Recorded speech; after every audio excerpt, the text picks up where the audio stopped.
नमस्कार मैत्रिणींनो, आशा फॅशनमध्ये पुन्हा एकदा तुमचं सगळ्यांचं खूप खूप स्वागत आहे.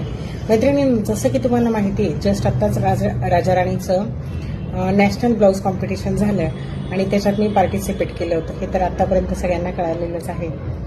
परंतु त्या कॉम्पिटिशनमध्ये भाग घेतल्यानंतर जेव्हा सकाळी 8 वाजता 14 तारखेला सकाळी 8 वाजता कळालं की टास्क काय आहे, ज्यावेळेस आम्ही तो व्हिडिओ ओपन केला त्याच वेळेस कळालं, अरे हा पॅटर्न तर आपण कधीच बनवलेला नाहीये. ज्याला शोल्डरला जॉईंट नको होता, रिगलन स्लीव्ज बनवायची होती त्याची.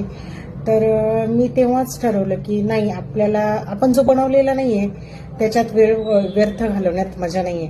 म्हणून मग मी त्या टास्कबद्दल विचारायचं थोडा वेळ सोडून दिलं. मी जवळजवळ 11 साडे 11 वाजेपर्यंत घरीच टाइमपास केला आणि नंतर पुन्हा असं वाटलं, अरे आपण कधी बनवलेला नाहीये, पण बनवून बघायला काय हरकत आहे. थोडंसं टफ जाईल पण बनवून बघूया.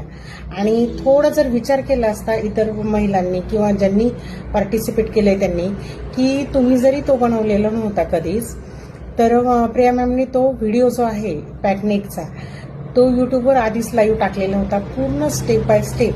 त्यामध्ये सगळंच्या सगळं ब्लाऊज कटिंग कसा करायचा, स्टिचिंग कसं करायचं, फर्मा कसा तयार करायचा, सगळं त्या व्हिडिओमध्ये शिकवलेलं होतं. मग तो व्हिडिओ एकदा पूर्ण बघून घेतला आणि मग विचार केला की नाही, चला बनवूया. त्या व्हिडिओमध्ये जरी हा इथला शोल्डरचा पॅच आहे तो जरी पण त्यात शिकवलेला नसेल, तर बाकीची पूर्ण मेथड त्यात शिकवलेली होती. आणि मग थोडंसं डोकं वापरून तो पॅच जो आहे शोल्डरचा तो कसा जॉईन करायचा ते नंतर विचार करू, आधी एकदा ट्राय तर करूया. आणि नंतर 12:30 पावणे 1ला मी हातात घेतलं की नाही करायचं. मी तयारी आधीच केलेली होती, असं काही नाही का मी तयारी केलेली नव्हती. ब्लाऊज पीस वगैरे सगळं आणून ठेवलेलं होतं. आणि मग विचार केला की चला करूया.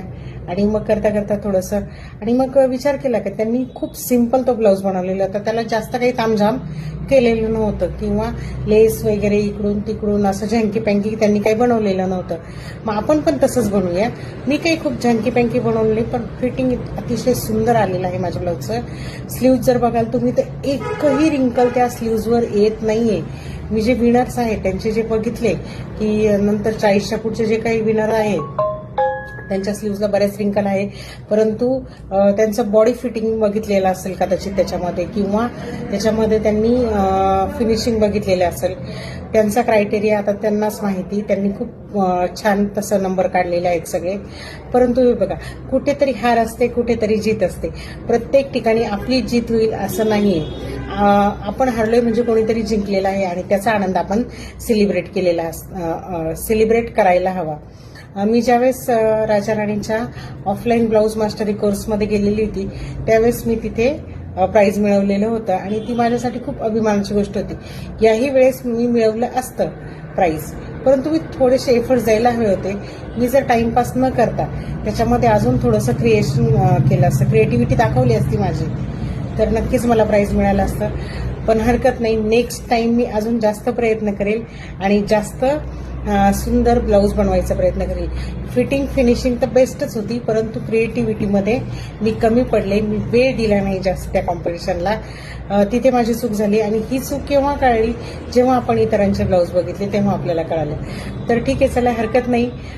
जेव्हा आपण एकदा चुकतो त्यावेळेस पुढचं पाऊल आपण नक्कीच जपून टाकतो, किंवा आपल्याला मागे ज्या झालेल्या चुका आहेत त्या आपण पुढे करणार नाही. नेक्स्ट टाइम असं काही कॉम्पिटिशन असेल, राजा राणीचंच नाही तर कुठलंही असेल, तरी मी त्यात नक्कीच पार्टिसिपेट करणार आहे. आत्ता मला बक्षीस मिळालं नाही म्हणून मी नाराज होणार नाहीये. पुढच्या वेळेस पुन्हा जास्त प्रयत्न करणार, जास्त सुंदर ब्लाऊज बनवायचा मी या ठिकाणी प्रयत्न करणार आहे. तर ते ब्लाऊज मी कसं बनवलं ते तर तुम्ही इन्स्टावर बघितलेलंच आहे, त्यामुळे मी पुन्हा ते काय आता तुम्हाला या ठिकाणी दाखवत नाही. व्हिडिओ काही मोठा करत नाही. खूप खूप धन्यवाद.